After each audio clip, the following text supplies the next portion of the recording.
الحمد لله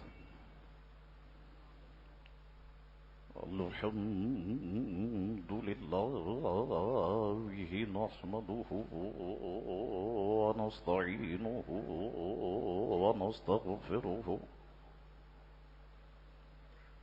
ونؤمن به ونتوكل عليه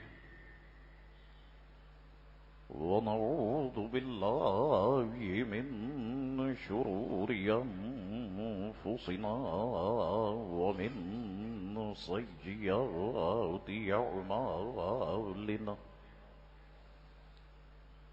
من يهده الله فلا مضل له ومن يضلله فلا هادي له ونشهد أن لا إله إلا الله وحده لا شريك له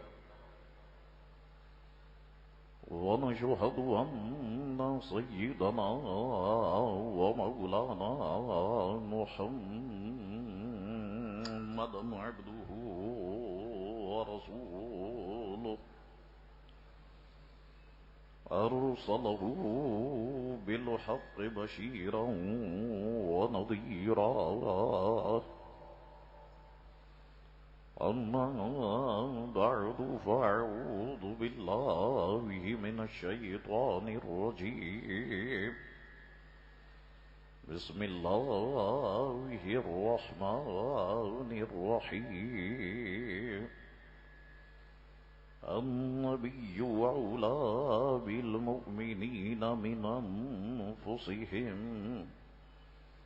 وأزواجه أمهاتهم صدق الله مولانا العظيم وصدق رسوله النبي الكريم الأمين إن الله وملائكته يصلون على النبي يا أيها الذين آمنوا صلوا عليه وسلموا تسليما اللهم صل على سيدنا ونبينا ومولانا محمد معدن الجود والكرم وآله وبارك وسلم صلاة وسلاما عليك يا سيدي يا رسول الله بآواز بلند پڑھے میرے ساتھ الصلاة والسلام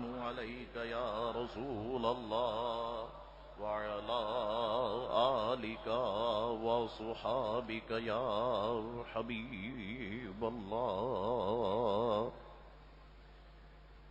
اللہ تبارک و تعالی کی حمد و ثنا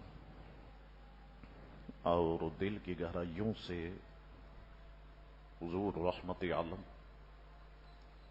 نور مجسم صلی اللہ تعالی علیہ وآلہ وسلم کی ذات اطہر پر دل کی گہرائیوں سے درود پاک پڑھ لینے کے بعد برادران اسلام دعا ہے اللہ کریم سے کہ اللہ کریم ہم تمام مسلمانوں کے گناہوں کو معاف فرمائے اور ہم تمام مسلمانوں کو دین مبین کا نور کامل عطا فرمائے۔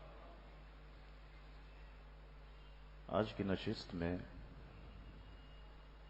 انشاءاللہ تبارک و تعالی گفتگو کروں گا دو ایسی عظیم خواتین پر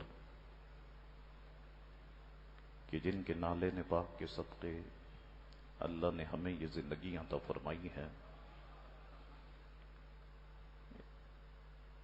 ایک شخصیت ام المومنین حضرت خدیجۃ الکبریٰ رضی اللہ تعالیٰ عنہ کی ہے اور دوسری عظیم شخصیت حضور سیدہ طیبہ طاہرہ حضرت فاطمہ رضی اللہ تعالیٰ عنہا کی ہے۔ دونوں بزرگ شخصیات ان کے عرس کی محفلیں اسی ماہ مبارکہ میں خصوصیت کے ساتھ منائی جاتی ہیں، تو باتیں بہت ہیں۔ الحمدللہ ہوم ورک مکمل ہے۔ اب وقت اگر ساتھ دیتا ہے تو جتنا میں چل سکا اتنا چلنے کی کوشش کرتا ہوں۔ اللہ تعالیٰ اپنے حبیب کے صدقے میری مدد فرمائے۔ حضرت سیدہ خدیجہ رضی اللہ تعالی عنہا کے والد محترم کا نام خویلد تھا۔ حضور کریم علیہ السلام کی سب سے پہلی زوجہ محترمہ ہے۔ یہ آپ کی نالج میں رہنی چاہیے یہ بات کہ حضور علیہ السلام نے سب سے پہلے جن خاتون سے نکاح کیا وہ حضرت خدیجہ رضی اللہ تعالی عنہا ہے۔ انہی سے حضور کریم علیہ الصلوۃ والسلام کی اولادیں ہوئیں۔ ایک اولاد حضرت سیدہ ماریہ قبطیہ رضی اللہ تعالیٰ عنہ کے بدن اقدس سے ہوئی، اس کو بھی میں آگے انشاءاللہ تعالی بتانے کی کوشش کروں گا۔ حضرت خدیجۃ الکبریٰ رضی اللہ تعالیٰ عنہ کا جب وصال ہوا، ساری زندگی حضور علیہ السلام حضرت خدیجۃ الکبریٰ رضی اللہ تعالی عنہا کو یاد کرتے رہے۔ نسب کے اعتبار سے حضور کریم علیہ الصلوۃ والسلام کے سب سے زیادہ قریب حضرت خدیجۃ الکبریٰ رضی اللہ تعالی عنہا ہے۔ مورخین، تذکرہ نگار اور اہل علم یہ سب کی باتیں اس گفتگو میں شامل ہیں۔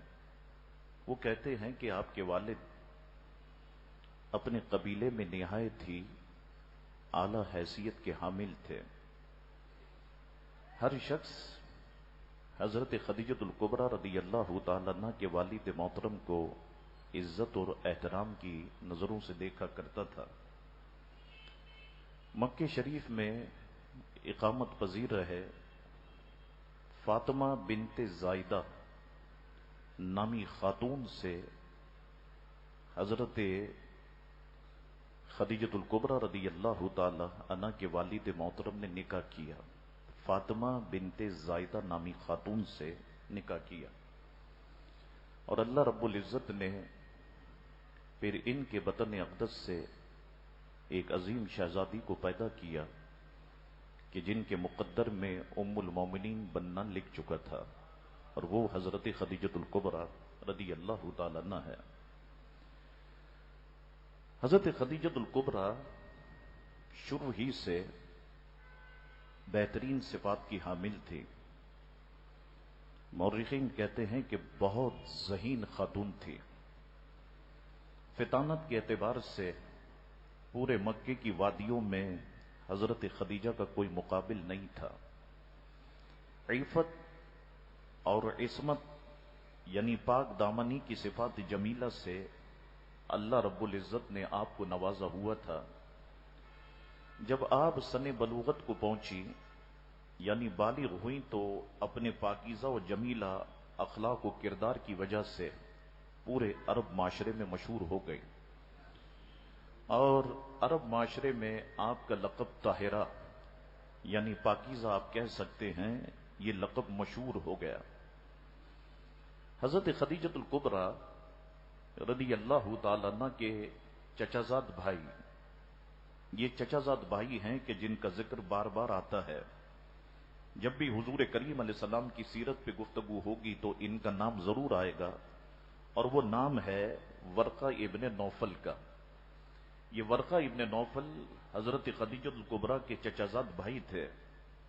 مورخین کہتے ہیں تورات اور انجیل کے وہ بہت بڑے عالم تھے۔ عیسائیت انہوں نے اختیار کی ہوئی تھی، عبرانی زبان پر عبور حاصل تھا، اور وہ انجیل کو عبرانی زبان میں لکھنا شروع کر چکے تھے۔ پھر جس وقت رسول اللہ علیہ السلام پر وحی کا سلسلہ شروع ہوا، یہیں پر یہ بات سنتے چلو کہیں بعد میں رہ نہ جائے کہ جب خدیجۃ الکبریٰ سے نکاح ہوا اور پھر سرکار کریم علیہ السلام پر وہ وقت آیا کہ جب وحی کا سلسلہ شروع ہوا، تو خدیجۃ الکبریٰ سرکار کریم علیہ السلام کو ورقہ ابن نوفل کے پاس لے کے آئے، کیونکہ وہ جو آسمانی کتابیں تھی، جیسا کہ میں نے آپ سے کہا انجیل وغیرہ، ان پر عبور رکھتے تھے۔ ورقہ ابن نوفل نے حضور کریم علیہ السلام کو اپنے سامنے بٹھایا، اور بٹھانے کے بعد ورقہ ابن نوفل نے کہا کہ آپ کو کیا نظر آیا، آپ نے کسے دیکھا؟ تو حضور کریم علیہ السلام نے جبریل امی کا حلیہ بیان فرمایا، سراپا بیان فرمایا۔ تو ورقہ ابن نوفل نے کہا کہ یہ جبریل تو وہی ہے جن کا آپ ذکر کر رہے ہیں، وہ اللہ کے معزز فرشتے جبریل ہے، اور یہ جبریل وہی ہیں کہ جنہیں اللہ تعالیٰ موسیٰ علیہ الصلوۃ والسلام پر اتارا کرتا تھا۔ کاش، اب یہ ان کے الفاظ بڑے اہمیت کے حامل ہیں۔ ورقہ ابن نوفل کہنے لگے، کاش کہ میں اس وقت جوان ہوتا کہ جب آپ کی قوم آپ کو مکے سے نکال دیتی۔ حضور کریم علیہ الصلوۃ والسلام نے فرمایا کہ ورقہ، کیا میری قوم مجھ کو مکے سے نکال دے گی؟ تو ورقہ نے کہا جی ہاں، وہ ایسا ہی کریں گے۔ جو شخص بھی اس قسم کی دعوت لے کر کے آیا، یعنی جس نے بھی دعوے نبوت کیا اور نبوت کی تبلیغ کی، لوگوں نے اس سے دشمنی کی اور لوگوں نے اسے وطن سے نکال دیا، تو آپ کے ساتھ بھی ایسا ہی معاملہ ہوگا۔ اور پھر ورقہ نے کہا کہ اگر مجھے آپ کا وہ دن دیکھنا نصیب ہوا تو اے محمد ابن عبداللہ، میں آپ کی مدد کروں گا۔ اس کے بعد ورقہ ابن نوفل، مورخین کہتے ہیں کہ زیادہ دیر زندہ نہ رہے اور ان کا انتقال ہو گیا۔ ابو میسرہ کی ایک مرسل حدیث، اس میں یہ بات موجود ہے، ورقہ نے کہا آپ کو بشارت ہو، میں گواہی دیتا ہوں، آپ وہی ہیں کہ جن کی بشارت عیسیٰ ابن مریم نے دی تھی، اور آپ موسیٰ علیہ السلام کی مثل نبی مرسل ہیں، اور پھر ایک وقت ضرور آئے گا آپ کی زندگی میں کہ اللہ تبارک و تعالی آپ کو جہاد کا حکم دے گا۔ یہ کلمات ورقہ ابن نوفل کے مورخین نے بیان فرمائے۔ جب بات مکمل ہو گئی ورقہ ابن نوفل کی اور حضور علیہ السلام کی، تو ورقہ ابن نوفل نے حضور کریم علیہ السلام کی پیشانی پہ بوسہ دیا، ماتھے کو چوما۔ مورخین کہتے ہیں، ابن ہشام نے کہا مثلا کہ ورقہ ابن نوفل یاد رکھو کہ اسلام پر فوت ہوئے۔ دوسری جگہ ہے کہ ورقہ کو گالیاں نہ دو، وہ جنتی ہے۔ حضرت عائشہ صدیقہ رضی اللہ تعالیٰ عنہ فرماتی ہیں کہ میں نے حضور سے پوچھا، یا رسول اللہ صلی اللہ علیہ وسلم، ورقہ کا کیا حال ہے؟ تو فرمایا، میں نے اسے خواب میں دیکھا اور اس پر میں نے سفید لباس دیکھا۔ اے عائشہ، اگر وہ جنتی نہ ہوتا تو اس پر سفید لباس نہ ہوتا۔ اللہ اکبر۔ تو یہاں پر اتنی بات جتنے طالب علم ہیں ذہن میں رکھیں کہ ورقہ ابن نوفل کے لیے جب بھی آپ الفاظ استعمال کریں تو بڑی احتیاط کے ساتھ الفاظ استعمال کریں، کہ یہ ساری باتوں سے یہ ثابت ہو رہا ہے کہ وہ جنتی ہیں اور حضور کریم علیہ الصلوۃ والسلام کی نبوت کی انہوں نے تصدیق کی۔ یہ ساری باتیں اس طرف جا رہی ہے۔ اب حضرت خدیجۃ الکبریٰ رضی اللہ تعالی عنہا انتہائی متقیہ خاتون ہے۔ مورخین کہتے ہیں کہ آپ کے والد نے اپنی شہزادی کی جب ان صفات کو دیکھا تو سب سے پہلے یہ چاہا کہ ان کی شادی ورقہ ابن نوفل سے ہو جائے، لیکن پھر بات چلی اور وہ بات کسی طرح سے آگے نہ بڑھ سکی۔ مورخین کہتے ہیں کہ پھر حضرت خدیجۃ الکبریٰ رضی اللہ تعالیٰ عنہ کا نکاح عتیق بن عابد بن عبداللہ بن عمر بن مخزوم المخزومی سے ہوا۔ حضرت خدیجۃ الکبریٰ کے حضور علیہ السلام کے نکاح میں آنے سے پہلے یاد رکھو کہ 2 نکاح ہو چکے تھے۔ پہلا نکاح ان کا عتیق بن عابد بن عبداللہ بن عمر بن مخزوم المخزومی سے ہوا۔ مورخین کہتے ہیں کہ ان کے یہاں سے ایک بیٹی پیدا ہوئی کہ جن کا نام ہند تھا۔ اب یہ مورخین کی اس میں مختلف روایتیں ہیں، بعض نے کہا کہ ہند بیٹی کا نام تھا اور بعض نے کہا کہ حالہ بیٹے کا نام تھا، بعض نے کہا کہ نہیں، ہند جو ہے وہ بیٹے کا نام تھا اور حالہ جو ہے وہ بیٹی کا نام تھا۔ تو یہ روایتیں آپ کو ملیں گی، تو اس میں پریشان ہونے کی ضرورت نہیں ہے۔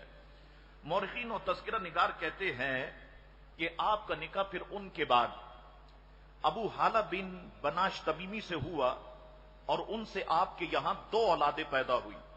پہلے میں نے کہا کہ ان کا نکاح عتیق سے ہوا اور ان سے 1 اولاد پیدا ہوئی۔ اب یہ مورخین کا دوسرا قول ہے۔ مورخین کہتے ہیں کہ ان کا دوسرا نکاح ابو حالہ سے ہوا اور ان سے 2 اولادیں پیدا ہوئی، ایک کا نام ہند تھا اور دوسری حالہ تھی۔ اب جس وقت ہم نے اس کی تحقیق کی کہ یہ معاملہ کیا ہے، تو ایک بات مجھے ملی، اور وہ یہ ہے کہ اہل علم کہتے ہیں کہ سیدنا ہند، اس سے پتا چلا کہ یہ بیٹے تھے۔ سیدنا ہند بڑے فصیح اور بلیغ تھے، رسول اللہ علیہ السلام کی بہت شان بیان کرنے والے تھے، اور سیدنا ہند فرمایا کرتے تھے میں باپ ماں بھائی کے لحاظ سے سب سے زیادہ عزت والا ہوں۔ لوگ پوچھتے وہ کیسے، تو وہ مسکرا کے کہتے کہ میرے باپ محمد رسول اللہ صلی اللہ علیہ وسلم ہیں، میری ماں سیدہ خدیجہ الکبریٰ رضی اللہ تعالیٰ عنہ ہے، میرے بھائی حضرت قاسم رضی اللہ تعالیٰ عنہ ہے، تو میری بہن حضرت فاطمہ رضی اللہ تعالیٰ عنہ ہے۔ تو وہ اس طرح سے اس پر تہذیب نعمت کے طور پر وہ یہ بات لوگوں کے سامنے بیان کیا کرتے تھے۔ ہند، اب یہ پتا چل گیا کہ آپ کے شہزادے کا نام تھا، آپ کے بیٹے کا نام تھا، یہی وجہ ہے کہ حضرت خدیجہ الکبریٰ رضی اللہ تعالیٰ عنہ کی ایک کنیت آپ کو ملے گی ام ہند، ہند کی ماں، تو اسی وجہ سے آپ نے اپنی کنیت جو ہے وہ ام ہند رکھی۔ مورخین اور تذکرہ نگار کہتے ہیں ابھی یہ ایام آگے بڑھ رہے تھے کہ عرب میں ایک بہت بڑی جنگ ہوئی کہ جسے حرب الفجار کہا گیا۔ اس جنگ میں حضرت خدیجہ الکبریٰ کے والد نے حصہ لیا، اور اس جنگ میں میدان کارزار میں وہ اترے، اور پھر مخالفین سے لڑتے لڑتے وہ موت کی آغوش میں جا پہنچے۔ اب حضرت خدیجہ الکبریٰ رضی اللہ تعالیٰ عنہ کے ساتھ یہ معاملہ تھا کہ ادھر 2 شوہروں کا انتقال ہو چکا، اور ادھر آپ کے والد کا بھی انتقال ہو چکا۔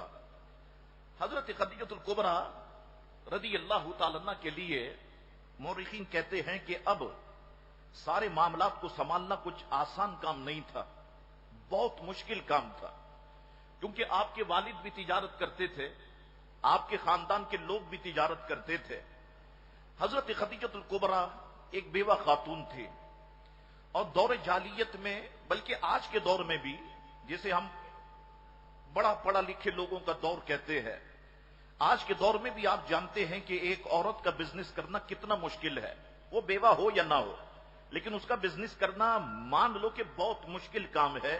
آج کے اس دور میں یہ جتنے لوگ بزنس کرتے ہیں، لوگ کتنے کھا گئے، کسی کے 7 کروڑ، کسی کے 8 کروڑ، اور میرے ساتھ تو معاملہ یہ ہے کہ جب لٹ پٹ کے آتے ہیں تو میرے پاس ہی آتے ہیں۔ جب تک 8 کروڑ جیب میں ہوتے تو شاہ صاحب یاد نہیں آتے، اور جیسے ہی 8 کروڑ جیب سے نکلے تو اب شاہ صاحب کوئی وظیفہ بتا دیں، کچھ ایسا بتا دیں کہ لٹا ہوا پیسہ واپس آ جائے، تو پھر شاہ صاحب لوگوں کو یاد آنے لگتے ہیں۔ تو اس دور میں عام ایک آدمی جو بزنس مین ہے اور پیسے کھا جائے، اس کے لیے پیسہ نکالنا کتنا مشکل ہوتا ہے۔ آپ تو اسی مارکیٹ میں ہوتے ہیں، میں بھی یہیں پر ہوتا ہوں، پھر فیصلہ ہوتا ہے چارانے میں جا کر کے کہیں فیصلہ ہوتا ہے، وہ جو لاکھوں روپئے لگے پھر وہ سمٹ کر کے 2-5 روپے تک آ کر 2-5 لاکھ روپے تک آ کر محدود ہو جاتے ہیں۔ آپ سوچیں کہ اگر اس دور میں کوئی عورت بزنس کر رہی ہو اور لوگ اس کا پیسہ کھا جائیں تو اس کے لیے پیسہ نکالنا کتنا مشکل کام ہوگا۔ تو بزنس کوئی آسان نہیں ہے، بزنس کرنا آج کے دور میں بہت مشکل کام ہے۔ اس دور کو ذرا تصور میں لے کر کے آئیں کہ وہ دور جاہلیت ہے، اور حضرت خدیجہ الکبریٰ بیوہ ہیں، یہاں والد محترم کا بھی انتقال ہو چکا ہے۔ اب حضرت خدیجہ الکبریٰ کے لیے بڑا مشکل تھا، لیکن حضرت خدیجہ الکبریٰ نے بزنس ہی کو اختیار کیا۔ بہت اچھی چیز ہے، بزنس صرف ایک بندے کو پاؤں پہ کھڑا نہیں کرتا، بزنس تو نسلوں کو پاؤں پہ کھڑا کر دیتا ہے، بزنس تو خاندانوں کو پاؤں پہ کھڑا کر دیتا ہے، اور پھر انسان کا ہاتھ دینے والا ہوتا ہے، لینے والا نہیں ہوتا۔ اللہ اکبر، حضرت خدیجہ الکبریٰ نے اس کو اختیار کیا، لیکن وہ بڑی ذہین خاتون تھے۔ انہوں نے اپنے سارے رشتہ داروں کو جمع کیا، جس کسی میں صلاحیت دیکھی کہ ہاں اگر میں اس کی سرپرستی کروں، اس کے سر پہ ہاتھ رکھوں، تو یہ میرے بزنس میں بہت بڑا کردار ادا کر سکتا ہے. وہ اپنے قریبی رشتہ داروں کو آگے لے کر کے آئیں اور ان کی سرپرستی فرمائی. حضرت خدیجہ الکبریٰ باقاعدہ ان کو تنخواہ دیا کرتی، باقاعدہ معاوضہ دیا کرتی اور تجارتی قافلے دے کر کے وہ دور دراز مقامات پر بھیجا کرتی تھی. اور یہ سارا مال پھر بکنے کے بعد سارا پیسہ اور بچا ہوا مال حضرت خدیجہ الکبریٰ رضی اللہ تعالی عنہ کے پاس آیا کرتا تھا. یہاں پر حضرت خدیجہ الکبریٰ کے ایک خاص خادم کہ جن کا نام میسرہ تھا، یہ میسرہ پر بڑا بھروسہ تھا حضرت خدیجہ الکبریٰ کو. اب بزنس پھیل رہا تھا اور یہ تجارت بڑھتی چلی جا رہی تھی. اللہ اکبر. حضرت خدیجہ الکبریٰ نے اپنے سارے جو لوگ آپ کے اس کاروان میں شامل تھے، تجارت میں شامل تھے، جو قافلے لے کر کے جاتے تھے، حضرت خدیجہ الکبریٰ نے سب کو جمع کیا. اور جمع کرنے کے بعد میسرہ سے بھی کہا اور دیگر لوگوں سے بھی کہا، اب میں چاہتی یہ ہوں کہ یہ تجارت پھیلے، یہ آگے بڑھے، تجارتی قافلے بصرہ تک جائیں. کہتے ہیں میں نے مورخین کو پڑھا کہ اس وقت بصرہ کا موسم بڑا خوشگوار ہوتا تھا. یہ بصرہ تک جائیں قافلے اور بصرہ سے دور دراز کا سفر یہ طے کریں. لیکن اس میں ضرورت ہے مجھے ایک شخصیت کی. یہ سارا کام اکیلا میسرہ نہیں سنبھال سکتا، یہ سارا کام تم لوگ نہیں سنبھال سکتے. اب مجھے ایک ایسی شخصیت کی ضرورت ہے کہ جو صادق ہو، جو امین ہو، جس کا کردار بلند ہو، جس کی سیرت بہت اعلیٰ ہو. اے میسرہ، کیا تم مجھے بتا سکتے ہو کہ اس آسمان کے نیچے، اس عرب دنیا میں، اس مکے کی وادیوں میں کیا کوئی ایسا شخص ہے؟ اے میرے خاندان کے رشتہ داروں، کیا تم بتا سکتے ہو کیا کوئی ایسا شخص ہے؟ اللہ اکبر. یہ جتنے لوگ سامنے بیٹھے ہوئے تھے 40-50، سب کی زبان پر اگر نام تھا تو میرے اور آپ کے آقا جناب محمد رسول اللہ علیہ السلام کا نام تھا. سب کہنے لگے ہاں خدیجہ، مکے کی وادیوں میں ایک ہی شخصیت ہے کہ جنہیں لوگ صادق اور امین کہتے ہیں، کردار ان کا بلند ہے، سیرت ان کی اعلیٰ ہے. اور وہی ہے کہ اگر آپ آفر کریں، یقیناً ابو طالب جو ان کے چچا ہیں ان کو آفر کی جائے کہ آپ اپنے بھتیجے کو ہمارے ساتھ کریں، وہ ہمارے تجارتی قافلہ لے کر کے جائیں اور جتنی آمد، جتنا مال بکے گا اور قافلہ واپس آئے گا جو طے ہوگا اس سے زیادہ ہم آپ کے بھتیجے محمد ابن عبداللہ کو دیں گے. اس طرح سے آپ آفر دیں ابو طالب کو. اللہ اکبر. اہل علم فرماتے ہیں کہ یہی وہ وقت تھا کہ جب حضور کریم علیہ السلام بھی تجارت کیا کرتے تھے. حضور کریم علیہ السلام کے خاندان کے تقریباً تمام افراد نے تجارت کی. حضور علیہ الصلوۃ والسلام بھی تجارت کیا کرتے تھے. مورخین کہتے ہیں کہ 20 یا 22 سال کی عمر ہوگی کہ حضور کریم علیہ السلام کا نام مکے کی وادیوں میں ابھرا تھا. اور وہ نام اس وجہ سے بھی ابھرا کہ اگر اس مکے کی وادی میں کوئی با اصول تاجر ہے، سب سے دیانت دار اگر کوئی تاجر ہے تو وہ عبداللہ کے بیٹے محمد ہے. با اصول ہے، اصول کے ساتھ تجارت کرتے ہیں، دیانت داری کے ساتھ وہ تجارت کرتے ہیں. اللہ اکبر. یہاں پر میں آپ کو ایک دو واقعہ سناتا ہوں اس دور جاہلیت کے. قیس بن سعید مخزومی نے ان الفاظ میں گواہی دی کہ آپ صلی اللہ علیہ وسلم زمانے جاہلیت میں میرے شریک تجارت تھے. آپ بہترین شریک تھے، کبھی جھگڑتے نہیں تھے، نہ کبھی کسی سے بحث و تکرار کرتے تھے. یہ کاروباری پارٹنر ہیں حضور کریم علیہ السلام کے اور یہ اس بات کی گواہی دے رہے ہیں.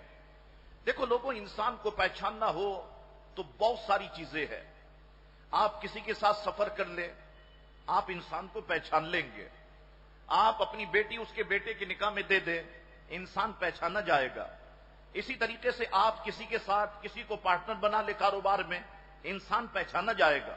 تو بہت ساری چیزیں ایسی ہیں کہ جس کی وجہ سے انسان بڑی آسانی کے ساتھ پہچانا جاتا ہے. اللہ اکبر. ایک مثال تو میں نے آپ کی خدمت میں یہ بیان کی ایک یہ بات کہ جو قیس بن سعید مخزومی نے کہا. اللہ اکبر. دوسری بات عبداللہ بن ابی الحمصہ نے کہا. وہ کہتے ہیں کہ حضور علیہ السلام جب کسی سے کوئی کاروباری معاملہ طے فرما رہے ہوتے، دوران گفتگو حضور کریم علیہ السلام اب کاروبار طے فرما رہے ہیں. کہتے ہیں کہ حضور علیہ السلام ایک سے کاروبار طے فرما رہے تھے. عبداللہ بن ابی الحمصہ نام ہے. دوران گفتگو انہیں کام یاد آ گیا. انہوں نے کہا کہ آپ یہاں میرے آنے تک ٹھہرے ہیں, میں واپس آتا ہوں. حضور کریم علیہ السلام نے فرمایا ٹھیک ہے تم جاؤ, میں تمہارا انتظار کرتا ہوں. اب وہ آنا بھول گئے. دیکھیے حضور کریم علیہ الصلوۃ والسلام کا انداز زندگی دیکھیے, ہمیں بہت کچھ سیکھنا, اس لیے میں ٹھہر ٹھہر کے گفتگو کر رہا ہوں. یہ آنا بھول گئے اور کسی کام میں مصروف ہوئے تو اتنا مصروف ہوئے کہ 3 دن گزر گئے. یہ 3 دن کے بعد جب واپس آئے اس مقام پر تو دیکھا کہ میرے اور آپ کے آقا و مولا جناب نبی کریم علیہ السلام اسی مقام پر موجود ہے. حضور نے فرمایا تم جاؤ, میں یہیں پر کھڑا ہوا ہوں, میں یہیں پر موجود ہوں. یہ گئے اور آنا بھول گئے اور 3 دن کے بعد یہ واپس آئے. اللہ اکبر. حضور کریم علیہ الصلوۃ والسلام نے ان سے جو جملے ارشاد فرمائے وہ یہ تھے.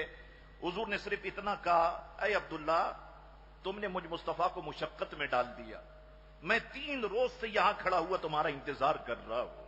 اللہ اکبر. یہ ہے حضور کریم علیہ السلام کی زندگی کا وہ حسن ہے کہ جس سے وعدہ کر لیا, اللہ اکبر, پھر وعدے میں بال برابر بھی کوئی فرق حضور علیہ السلام کی زندگی میں آپ کو دکھائی نہیں دے گا. ام المومنین حضرت خدیجۃ الکبریٰ نے جب حضور کریم علیہ السلام کا نام سنا اور ان کے دل و دماغ میں یہ نام تو تھا کہ عرب کی وادی میں ایک شخصیت ہے محمد ابن عبداللہ جو بڑے شاندار طریقے سے تجارت کرتے ہیں, دیانتداری کے ساتھ وہ بزنس کرتے ہیں. اب وہ خوش ہو گئے اور خوش ہونے کے بعد مورخین کہتے ہیں کہ انہوں نے اپنا پیغام ابو طالب کو بھجوایا کہ آپ محمد ابن عبداللہ کے چچا ہیں, محمد ابن عبداللہ تجارت کرتے ہیں, میں یہ چاہتی ہوں کہ وہ میرا تجارتی مال لے کر کے شام کی طرف جائے اور اس کو فروخت کرے. میں آپ سے وعدہ کرتی ہوں میں دوسروں کو تو اتنا منافع دیتی ہوں میں دگنا دوں گی. ابو طالب نے یہ پیغام حضور کریم علیہ السلام کی بارگاہ میں پہنچایا. حضور کریم علیہ الصلوۃ والسلام نے اس تجویز کو پسند فرمایا اور حضور کریم علیہ الصلوۃ والسلام نے فرمایا کہ ٹھیک ہے, جب تجارتی قافلہ آپ تیار کر لیں تو آپ مجھے بتا دیجیے گا, میں آپ کا تجارتی قافلہ لے کر کے جاؤں گا. اب حضور کریم علیہ الصلوۃ والسلام ایک تجارتی قافلہ لے کر, بعض نے کہا کہ شام کی طرف حضور علیہ الصلوۃ والسلام رواں دوا ہوئے. اللہ اکبر. اب یہاں بڑے عجیب و غریب معاملات ہیں. حضرت خدیجہ الکبریٰ کے خادم خاص, حضرت خدیجہ الکبریٰ کی خادم خاص اور غلام میسرہ حضور کریم علیہ السلام کے ساتھ ہیں, وہ آپ کی خدمت میں مامور ہیں. میسرہ کہتے ہیں کہ میں حضور کریم علیہ السلام کو بڑی عمیق نظروں سے دیکھتا رہا. ایک ایک معاملہ میں نے محمد ابن عبداللہ کا دیکھا. اب اس کو بیان کر رہے ہیں. کہتے ہیں محمد ابن عبداللہ صادق ہے, محمد ابن عبداللہ اپنے قول میں یکتا تھے. اگر آپ کسی کے بارے میں جاننا چاہیں, جیسا کہ میں نے آپ سے کہا کہ اس کا اخلاق کیسا ہے, تو آپ اس کے ساتھ سفر کریں. اب یہاں پر میسرہ حضور کریم علیہ السلام کے ساتھ سفر کر رہے ہیں. اللہ اکبر. میسرہ کہتے ہیں کہ میں نے دیکھا کہ دوران سفر جس وقت شدید دھوپ کا غلبہ ہوتا, میں نے اپنی آنکھوں سے دیکھا کہ 2 فرشتے محمد ابن عبداللہ پہ سایہ فگن ہو جاتے تھے اور فرشتوں کے سائے میں حضور کریم علیہ السلام آگے بڑھا کرتے تھے. ایک بات. اس کے بعد میسرہ کہتے ہیں ہم نے ایک جگہ پر قیام کیا. حضور کریم علیہ السلام کوئی کس طرف جا کے بیٹھا, کوئی کس طرف جا کے بیٹھا, لیکن میں نے حضور کریم علیہ السلام کو دیکھا کہ حضور کریم علیہ السلام ایک درخت کے نیچے, کہ اس درخت کے نیچے کوئی اور نہیں بیٹھا تھا. حضور علیہ السلام اس درخت کے نیچے آ کر کے رونق افروز ہو گئے. اللہ اکبر. کہتے ہیں ایک راہب, سامنے چرچ ہوگا, ایک راہب کے جس کا نام نستور تھا, اس کی نظر حضور کریم علیہ الصلوۃ والسلام کی طرف گئی تو ٹھہر گئی. وہ اپنے گرجا گھر سے اٹھا اور اٹھنے کے بعد سیدھا حضور علیہ الصلوۃ والسلام کے قریب آیا اور وہ میسرہ سے پوچھنے لگا کہ یہ کون ہے. میسرہ کو تو جانتا تھا کیونکہ میسرہ تجارتی قافلے لے کے آتے تھے. یہ کون ہے؟ تو میسرہ نے کہا کہ یہ محمد ابن عبداللہ ہے صلی اللہ تعالی علیہ وسلم. یہ راہب کہنے لگا میسرہ میں تمہیں آج ایک سچ بات بتاؤں. وہ بات یہ ہے، یہ جو محمد ابن عبداللہ ہے میں ابھی سے کہتا ہوں کہ یہ اللہ کے رسول ہے، یہ اللہ کے نبی ہے. اللہ اکبر. اب غلام میسرہ حیران ہو گئے. انہوں نے کہا آپ کس وجہ سے یہ بات کہتے ہیں؟ کہا اس وجہ سے کہ یہ بات طے ہے، اس درخت کے نیچے اگر کوئی آ کر کے بیٹھے گا تو وہ اللہ کا نبی ہوگا، اور یہاں پر اس درخت کے نیچے اس وقت اگر کوئی آ کے بیٹھے ہیں تو یہی محمد ابن عبداللہ ہے، یہ اللہ کے نبی ہیں. دوسرا مجھے تم یہ بتاؤ اے میسرہ، کیا ان کی آنکھوں میں سرخ ڈورے ہیں؟ میسرہ نے کہا کہ ہاں میں نے ان کی آنکھوں میں سرخ ڈورے دیکھے ہیں. کہا بس اب میں تم سے بھائی اب یہ بات پکی ہو گئی کہ یہ محمد ابن عبداللہ، بس یاد رکھو لو کہ یہ اللہ کے نبی اور اللہ کے رسول ہیں. اللہ اکبر. یہ قصہ بھی منقول ہے. مورخین کہتے ہیں کہ اعلان نبوت سے پہلے ایک آدمی کے ساتھ کسی سودے میں اختلاف ہو گیا. اس نے کہا کہ آپ لات اور عزا کی قسم کھائیں. حضور کریم علیہ السلام نے ارشاد فرمایا میں نے کبھی بھی ان کی قسم نہیں کھائی، بلکہ میں تو ان کے پاس سے گزرتے ہوئے اپنا منہ پھیر لیتا. ان مورتیوں کے پاس، ان بتوں کے پاس سے جب میں گزرتا ہوں تو میں اپنا منہ پھیر لیتا ہوں. وہ آدمی میسرہ سے کہنے لگا میں اللہ کی قسم کھا کے کہتا ہوں کہ یہ صاحب اللہ کے نبی اور اللہ کے رسول ہے. اللہ اکبر. اور اس نے کہنے لگا کہ یہ جتنے اوصاف جو میں ان کے دیکھ رہا ہوں یہ ہماری کتابوں میں پائے جاتے ہیں. تو یہاں پر یہ واقعہ بھی تذکرہ نگاروں نے ذکر کیا جو میں نے آپ کی خدمت میں بیان کیا. اب میسرہ بڑی عمیق نظروں سے حضور کریم علیہ السلام کے سارے معاملات کو دیکھتے رہے، اور دیکھنے کے بعد جب یہ قافلہ واپس ہوا، میں نے گزشتہ نشست میں بھی کہا تھا کہ پہلے تو مال بچ جاتا تھا، لیکن یہ حضور کی برکت تھی کہ حضرت خدیجہ کا سارا مال بازار میں فروخت ہو چکا تھا. اب سواریاں خالی تھیں اور سواریوں پر لدے ہوئے بورے بھی خالی تھے. یہاں پر میسرہ اپنی سواری پر جلدی پہنچے، اور جلدی پہنچنے کے بعد کیونکہ خوشی تھی اور یہ خوشخبری حضرت خدیجۃ الکبریٰ تک پہنچائی کہ میں نے محمد ابن عبداللہ کو بڑے قریب سے دیکھا ہے. پہلے ہم تجارتی قافلے لے کر کے گئے لیکن مال اتنا فروخت نہیں ہوا جتنا اس بار ہوا. ایک بات. دوسری بات، اگر دھوپ ہوتی تو ان پر فرشتے سایہ فگن ہوتے، یہ بھی میں نے اپنی آنکھوں سے دیکھا. اور تیسری بات کہ بہت سارے لوگوں نے مجھ سے کہا ہے کہ یہ محمد ابن عبداللہ اللہ کے نبی ہیں، اللہ کے رسول ہے. حضرت خدیجہ نے کہا کتنی دیر لگے گی محمد ابن عبداللہ کو مکے کی وادی میں داخل ہونے میں؟ کہا بس تھوڑا سا وقت لگے گا. بڑی کڑی دھوپ تھی. حضرت خدیجہ کبریٰ نے اپنی ساری سہیلیوں کو جمع کیا اور وہ بالا خانے پہ چلی گئی. اب بالا خانے پہ جا کے کھڑی ہوئی اور ادھر حضور علیہ السلام مکے کی وادی میں داخل ہوئے. کڑی دھوپ ہے. حضرت خدیجہ اور سہیلیوں نے اپنی آنکھوں سے دیکھا کہ دو فرشتے ہیں کہ جو حضور علیہ السلام پہ سایہ فگن ہے، اور حضور علیہ الصلوۃ والسلام مکے کی وادی میں داخل ہو رہے ہیں. اللہ اکبر. اب حضور علیہ السلام یہاں پہ پہنچے. حضور کریم علیہ السلام نے سارے معاملات خدیجۃ الکبریٰ کے سامنے رکھے. حضرت خدیجۃ الکبریٰ کو اس میں کافی نفع ہوا. خدیجۃ الکبریٰ نے حضور کریم علیہ الصلوۃ والسلام کو طے ہوا تھا کہ میں دگنا دوں گی، 4 گنا حضور کریم علیہ السلام کو معاوضہ حضرت خدیجۃ الکبریٰ نے دیا. حضور کریم علیہ السلام کی دیانت، حضور کریم علیہ السلام کے وجود کی برکت تھی. اب حضرت خدیجۃ الکبریٰ کو نہ رات بستر پہ نیند آئے نہ دن میں بستر پہ نیند آئے. وہ کروٹیں لے رہی ہے اور حضور کریم علیہ الصلوۃ والسلام کے بارے میں وہ سوچ رہی ہے کہ یہ کیسے ہو سکتا ہے. تجارتی قافلے جاتے تھے اور مال واپس لے کے آ جاتے تھے، سارا مال بک گیا، فرشتے سایہ فگن ہوتے ہیں اور دوسرے معاملات. اب نیند نہیں آ رہی حضرت خدیجۃ الکبریٰ کو. تو حضرت خدیجۃ الکبریٰ اپنے چچا زاد بھائی ورقہ ابن نوفل کے پاس گئی، اور نوفل کے پاس جانے کے بعد یہ سارے معاملات ان کے سامنے رکھے. ورقہ ابن نوفل کہنے لگے خدیجہ اگر یہ واقعات سچے اور درست ہے تو پھر یقیناً محمد ابن عبداللہ اس امت کے نبی ہے، اور یہ وہی نبی ہیں کہ جن کا ساری دنیا کو انتظار تھا. ورقہ ابن نوفل کی بات حضرت خدیجۃ الکبریٰ نے غور سے سنی. اب حضور کریم علیہ السلام کی محبت خدیجۃ الکبریٰ کے قلب مبارکہ میں پیدا ہونا شروع ہو گئی. اللہ اکبر.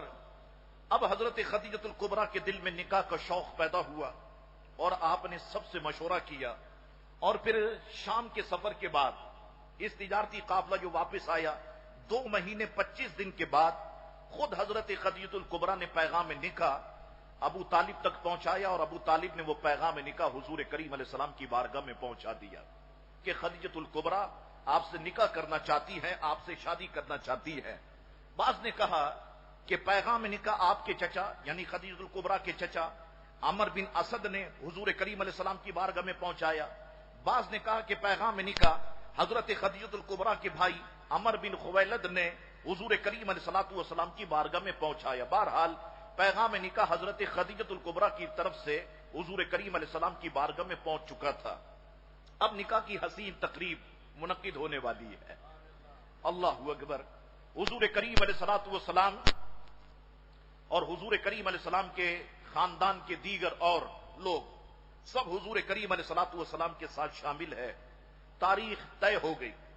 حضور علیہ السلام ابو طالب کے ساتھ، سیدنا حمزہ کے ساتھ اور دیگر خاندان کے افراد کی معیت میں خدیجۃ الکبریٰ کے گھر حضور علیہ السلام تشریف لائے۔ خطبہ نکاح حضور کریم علیہ السلام کا ابو طالب نے پڑھا۔ ابو طالب نے خطبہ نکاح پڑھا۔ 12.5 اوقیہ جو کہ 500 طلائی درم تھا مہر مقرر ہوا۔ حضرت خدیجۃ الکبریٰ کا نکاح ہوا اور خدیجۃ الکبریٰ حریم نبوت میں داخل ہو گئی، اور ام المومنین، پہلی ام المومنین حضرت خدیجۃ الکبریٰ نے اس شرف کو پایا، اور آپ کا لقب پہلے ہی طاہرہ تھا، لہذا اب خدیجہ طاہرہ کے نام سے مشہور ہو گئی، خدیجہ طاہرہ۔ یہاں پر میں اور آپ کو اور بات بتاتا ہوں جو آپ کے علم میں اضافے کا سبب بنے۔ نکاح کا خطبہ ابو طالب نے پڑھا۔ اب میں اس کا اردو ترجمہ بتاتا ہوں، عربی بھی پڑھ سکتا ہوں لیکن دوسرے موضوع کی طرف آنا ہے۔ کیا کہتے ہیں ابو طالب خطبہ پڑھتے ہوئے؟ ذرا سنیں آپ۔ ہماری عموماً غلطی یہ ہے کہ ہم نکاح کا خطبہ نہیں سنتے، اور بس اس کو ہم نے ایک ایسی معمولی سی رسم سمجھ لیا ہے، سنتے ہیں، توجہ دوسری طرف ہوتی ہے، اٹھ کر کے چلے جاتے ہیں۔ بہت اہمیت کا حامل ہوتا ہے۔ عرب دنیا کے اندر اس خطبے کی بڑی اہمیت ہوتی ہے۔ ابو طالب نے خطبہ پڑھا۔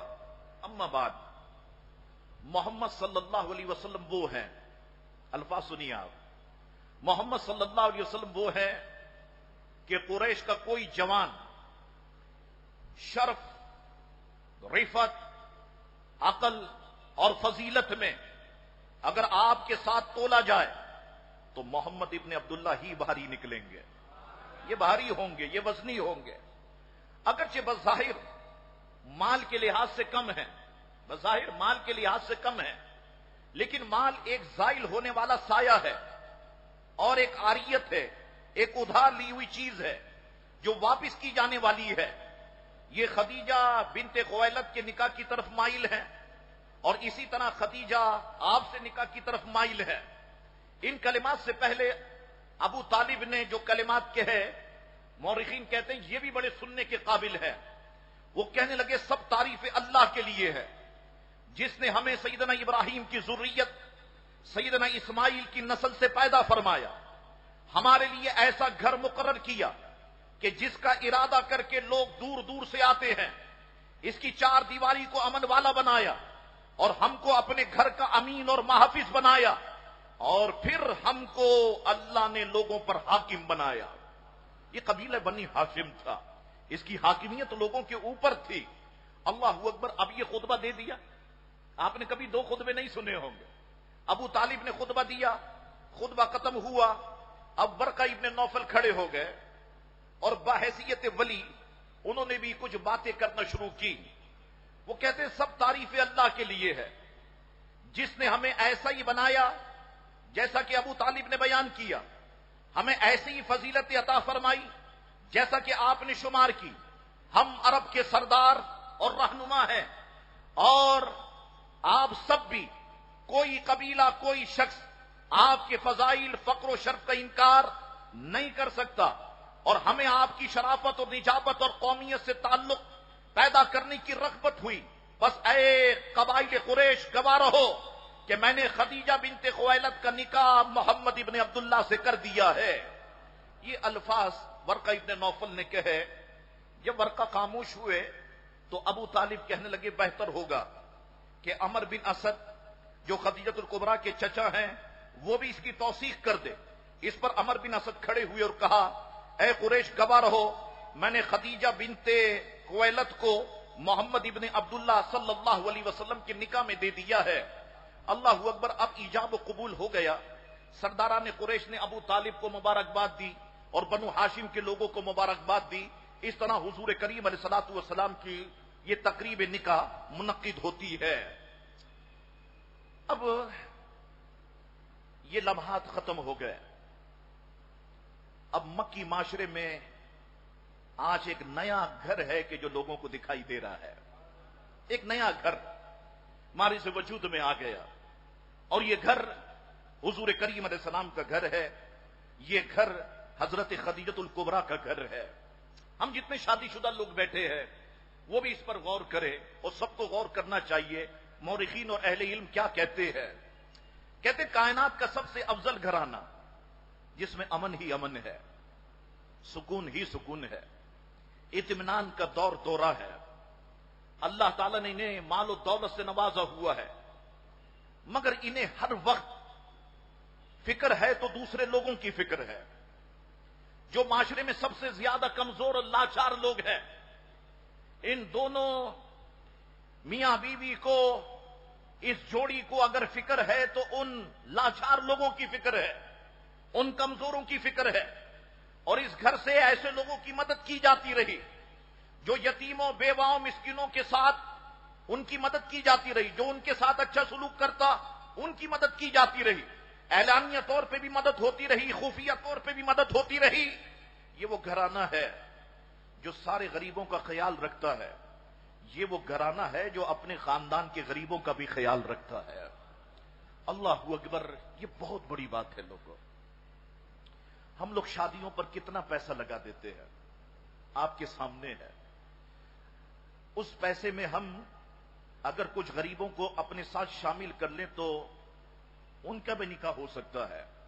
یہ بات میں تمہیں بتاؤں، یہ بات میں نے ایک جگہ پر کہی تھی اور میرا حافظہ اگر خطا نہیں کر رہا تو ملاوی کے گورنر ہاؤس میں، ملاوی کا گورنر ہاؤس، اس میں نے یہ بات کی تھی. کچھ یہاں کے تاجر بیٹھے ہوئے تھے اور وہاں کے تاجر بیٹھے ہوئے تھے. میں نے کہا آپ لوگ اتنا پیسہ لگاتے ہو، اگر اس پیسے میں اگر آپ غریبوں کو شامل کر دو گے تو یہ کتنی بڑی نیکی کا کام ہوگا. تو ایک بڑی کراچی کی پیسے والی پارٹی تھی، انہوں نے کہا ٹھیک ہے شاہ صاحب ہم ایسا ہی کریں گے. اور پھر 2 4 6 مہینے کے بعد وہ یہاں پر آئے اور انہوں نے مجھ سے کہا کہ شاہ صاحب ہم نے آپ کی بات کو تسلیم کر لیا. یہ وزیر اعلی ہاؤس سے آگے ایک ہال جو اب بند ہو گیا، اس ہال میں انہوں نے تقریب رکھی. انہوں نے کہا شاہ صاحب میں ایک بیٹے کی شادی ہے، آج میں نے اپنے بچے کے ساتھ 4 اور غریب بچوں کو دولہا بنایا ہوا ہے. 5 شادیاں ہوئی، 5 شادیاں اور 5 نکاح میں نے پڑھائے الحمدللہ. انہوں نے کہا شاہ صاحب یہ ٹکہ وکے یہ سب ختم. میں نے یہ بریانی رکھی ہے، یہ زردہ رکھا ہے، یہ چادر میں نے بچھا دی ہے، ادھر سے اٹھاؤ تھال اور نیچے بیٹھ کر کے کھاؤ. اتنا بڑا آدمی میں نے اس کو دیکھا کہ اس نے اپنے بیٹے کے ساتھ 4 غریبوں کی شادی کی.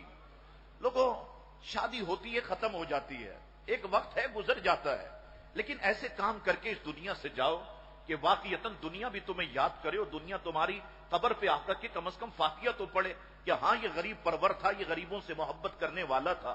تو ہم اتنا پیسہ لٹا دیتے ہیں. آپ دیکھیں دولہے کی شیروانی پر کتنا پیسہ لگتا ہے، 5 لاکھ روپے کی شیروانی.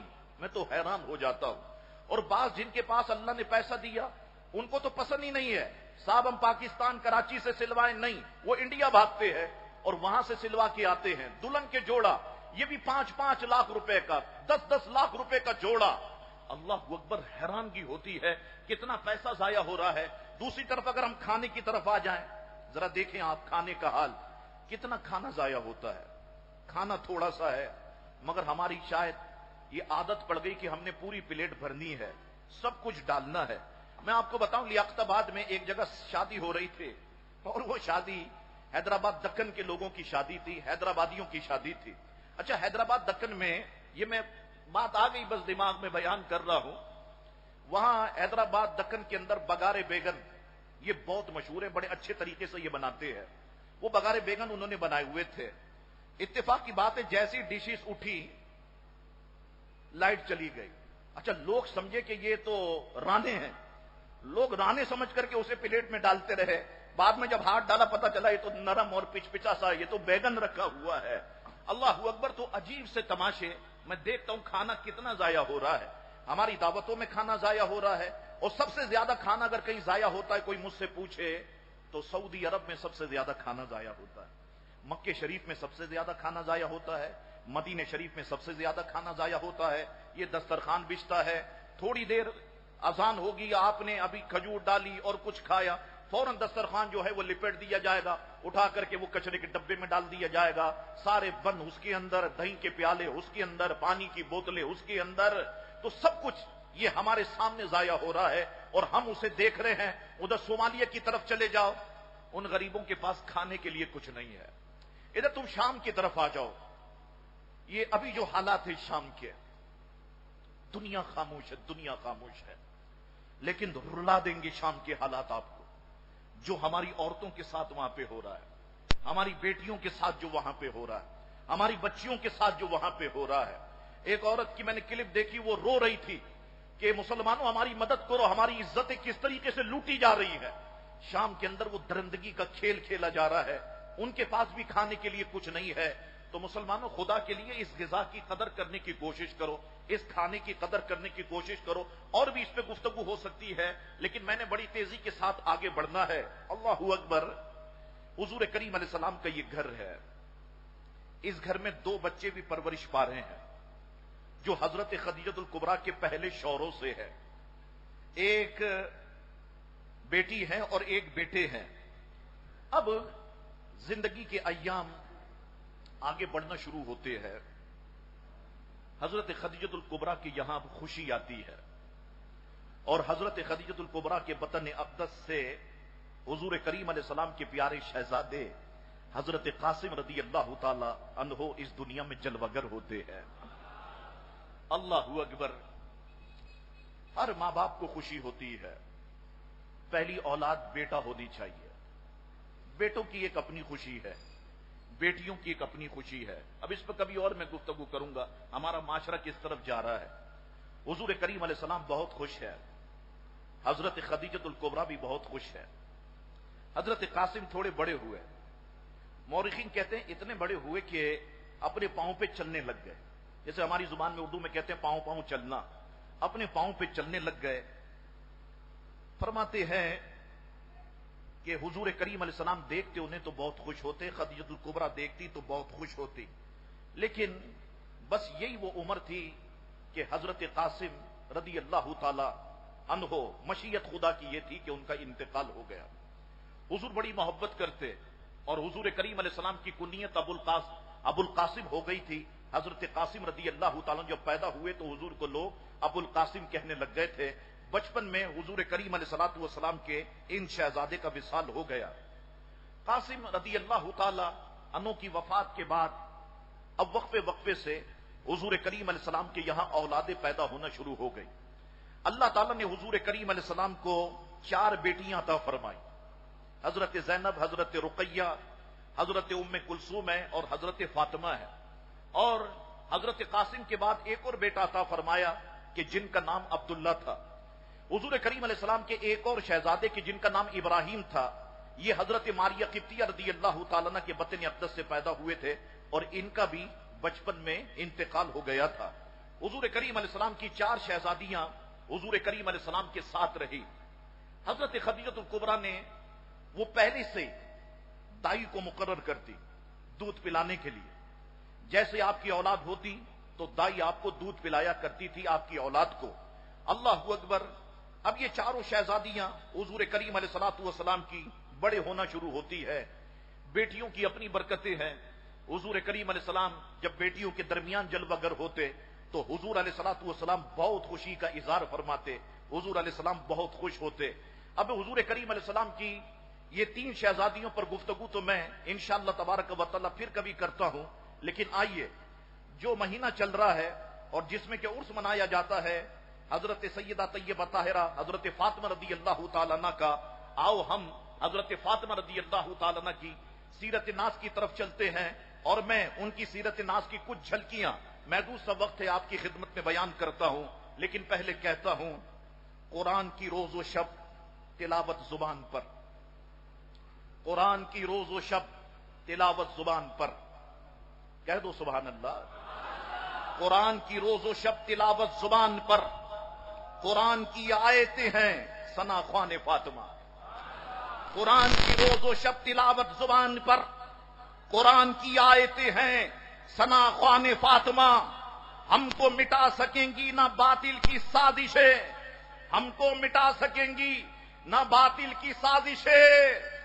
وہ ایک اینکر کہہ رہا تھا نا الو کا پٹھا، سید کون ہوتے ہیں، سیدوں کی ویلیو کیا، سیدوں کی حقیقت کیا، سید سید کرنا چھوڑو، قبر میں تو اعمال کام آئیں گے، کہہ رہا تھا نا۔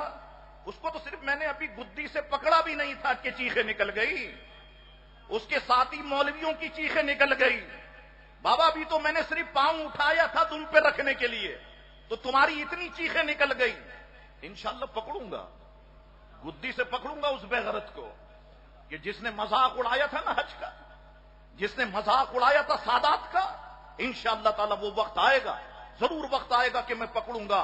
لیکن سنو، قرآن کی روز و شب تلاوت زبان پر، قرآن کی آیتیں ہیں ثنا خوان فاطمہ، ہم کو مٹا سکیں گی نہ باطل کی سازشیں، سادات ہیں زیر سایہ دامان فاطمہ، سادات ہیں زیر سایہ دامان فاطمہ، آگے نبی ہیں پیچھے علی، ساتھ دونوں لال، آگے نبی ہے پیچھے علی، ساتھ دونوں لال، دیکھو مباہلے میں ہے کیا شان فاطمہ، دیکھو مباہلے میں ہے کیا شان فاطمہ، اللہ اکبر، کیا شان حضرت فاطمہ رضی اللہ تعالی عنہ کی ہے۔ اور کسی نے کہا میں سرے ممبر جو کرتا ہوں ثنائے فاطمہ، میں سرے ممبر جو کرتا ہوں ثنائے فاطمہ، اس کا مطلب ہے کہ شامل ہے رضائے فاطمہ، اس کا مطلب ہے کہ شامل ہے رضائے فاطمہ۔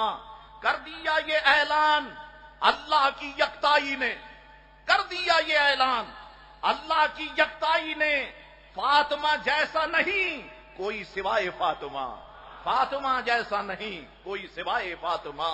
اللہ اکبر۔ حضور کریم علیہ السلام کی سب سے لاڈلی، سب سے پیاری شہزادی حضرت سیدہ طیبہ طاہرہ حضرت فاطمہ رضی اللہ تعالی عنہ ہے۔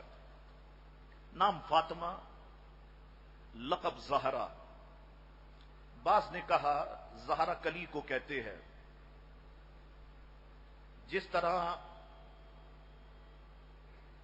حضرت فاطمہ الزہرا رضی اللہ تعالی عنہ، جس طرح پھول کا تعلق کلیوں سے ہوتا ہے، اسی طرح حضرت فاطمہ کا تعلق رسول اللہ علیہ الصلوۃ والسلام سے تھا۔ سب سے چھوٹی اور لاڈلی شہزادی حضرت خدیجہ کبریٰ رضی اللہ تعالی عنہ کے بطن اقدس سے ایک نبوی میں آپ اس دنیا میں تشریف لائی۔ حضور علیہ السلام بڑی محبت فرمایا کرتے حضرت فاطمہ سے۔ مورخین اہل علم کہتے ہیں بچپن ہی سے تنائی پسند تھی، کھیل کود سے بہت دور تھی، والد بزرگوار کے پاس تشریف فرما ہوتی اور مختلف فقہی مسائل اپنے والد محترم سے دریافت فرمایا کرتی تھی۔ حضرت فاطمہ کی ذہانت کو دیکھتے ہوئے ام المؤمنین سیدہ خدیجہ الکبریٰ نے آپ کی تعلیم اور تربیت پر خصوصی توجہ دی۔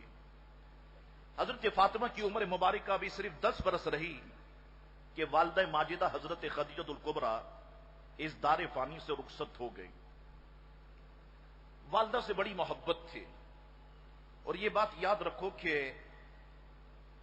بیٹیوں کا تعلق خاص طور پر ماں کے ساتھ بہت قریب کا ہوتا ہے، باپ کے ساتھ بھی بہت قریب کا ہوتا ہے، اور ماں کے ساتھ بھی بہت قریب کا ہوتا ہے۔ وہ بڑی محبت کرتی حضرت خدیجہ الکبریٰ سے، اور خدیجہ الکبریٰ ان سے وصال ہو گیا تو غمگین رہنے لگ گئیں۔ حضور کریم علیہ السلام نے دوسرا نکاح کیا، اور میں نے آپ کو بتایا حضرت سودا سے کیا، ان کی عمر بھی بڑی تھی۔ حضرت سودا کی ذمہ داری لگائی حضور علیہ السلام نے کہ آپ